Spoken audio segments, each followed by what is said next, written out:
we were to look back too many years, Betty Davis would be posing in her cradle instead of sitting for a portrait painter. This shot was taken only a few years ago when Betty was already a star. It was a new experience for Betty to have to sit perfectly still while a picture was being made. When the artist told her that it was all finished, she decided to take a look for herself. Betty was a great dog fancier, still is. The day we visited her was McTavish's bath day. McTavish had heard that a horse had to be led to water, but he insisted on being carried.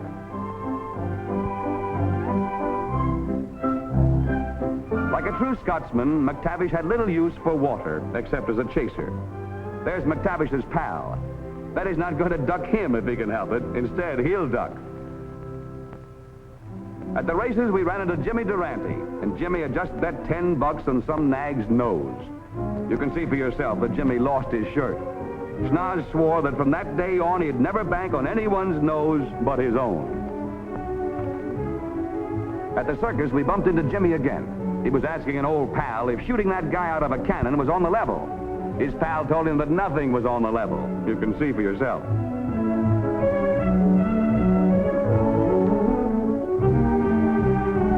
We asked Jimmy to introduce us to his friend. He did, and told us it was Umbriago's kid brother, some kid. Pat O'Brien and the missus. Pat's taking a well-earned rest after making one of his first motion pictures. Pat didn't invade Hollywood until after the birth of the talkies. Today he gets little time to loll around in the sun. He's too busy. And like an old fiddle, Hollywood's favorite Irishman improves with age. When Merle Oberon arrived in Hollywood, she didn't have to battle her way to the top. Merle was already a star in her native England. And to prevent homesickness, she'd spend most of her spare time on the cricket field with David Niven and Nigel Bruce. Merle enjoyed working in back of a camera almost as well as in front of one. We wouldn't have to look back many years to witness Fred Macmurray's arrival in Hollywood. Next to making pictures, Fred is best at making leather gifts for his friends. The cameraman caught Fred hard at work on a holster for one of his cowboy pals. From this well-equipped workshop, Fred can give you anything from a leather saddle to a sound piece of advice. Fred's advice for success is always look forward, never look back. You could almost call Marjorie Main a newcomer to the screen. Hollywood grabbed Marjorie from the stage as soon as they saw her in Dead End. Marge insists that those glamour gals would have nothing on her if they'd let her wear some good-looking duds. We'll see.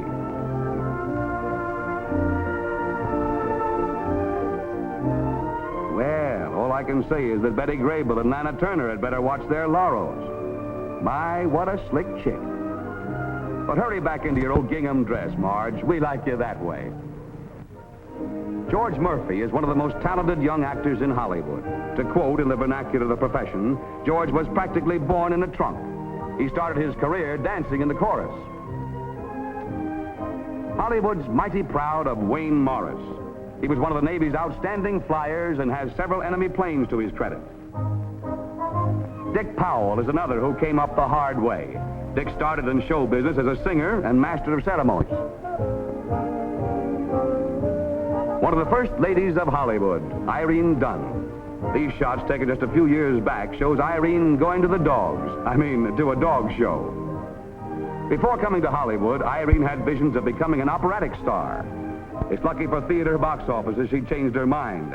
For those who might be looking at the dog, isn't it an elegant pooch?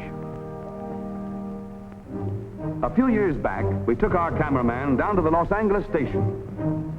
We were tipped off that several celebrities were arriving on a certain train. But why all the cops? Why all that protection? It must be someone important. Perhaps a gold shipment. Maybe it was Dillinger. Then the mystery unfolded. It was only a reception committee for Edward G. Robinson. Eddie was returning from a preview of Little Caesar, and this little frame-up was staged by the studio cops. To prove that Eddie is opposite to the characters he usually portrays, here he is with Mrs. Robinson, and not all dressed to kill. Jean Arthur, when she was a wampus star. We have no idea what wampus means. However, it spells supmaw backwards. We haven't any idea what kind of a bird this is either, so we'll keep quiet. You figure it out. Not only Hollywood, but the entire nation is proud of Jimmy Stewart. Jimmy enlisted in the Army as a private and came out a colonel. Takes a good man to do that, and then some. Not so many years ago, Ann Sheridan left Texas for Hollywood. To become a star, you should be able to do other things beside acting, singing, and dancing. Here you see Annie learning to skate. Nice work if you can get it, for the instructor. All work and no play would make Ann a dull girl, so she's on her way to the Screen Guild Ball with Cesar Romero, Roy Rogers, and his educated horse, Trigger. Roy and Carol Landis visit Monkey Island. Could it be they're giving that little fellow their autographs? This old chap preferred his beer to Roy's autograph. Today, the monkeys are dispossessed. People will live any place. It wasn't many years ago when Olivia de Havilland and her sister Joan Fontaine arrived in Hollywood. And it wasn't very much longer before Olivia and her sister became stars. These scenes were taken right after Olivia had made several pictures in a row. She was entitled to a little fun, and it looks like she got it. One of the catch lines of a popular song not so long ago went, or would you rather be a duck? What's wrong with being a duck? That is, until he ends up on a platter surrounded by green peas and mashed potatoes. Tyrone Power making a scene for one of his earlier pictures. He was another Hollywood actor who tossed aside his makeup box the moment war was declared. Tyrone shows a plaque he won to his most ardent fan, his mother. His father was a great actor, so Tyrone followed in his father's footsteps. This shot is chiefly to advertise the California sunshine and scenery. There's Rosemary Lane, Lana Turner, Anita Louise, Patricia Ellis, Dolores Del Rio, Paula Stone, and Wendy Barry. Lana Turner jumped to fame almost overnight. She's the young lady who made all the girls sweater conscious, some of the boys, too.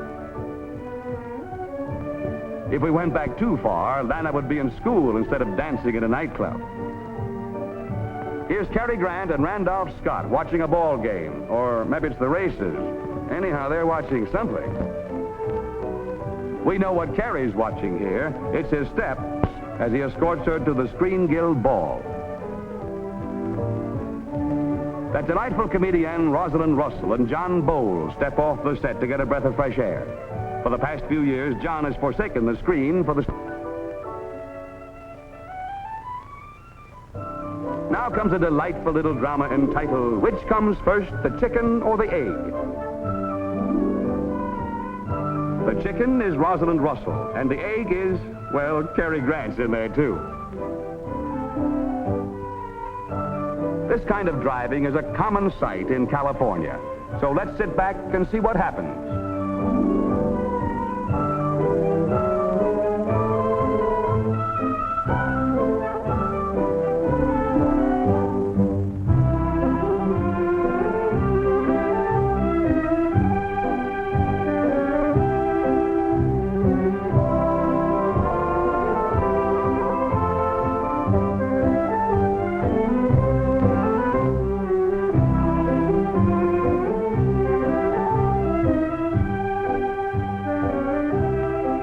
And the moral of this little drama is, stop looking back. Always look where you're going.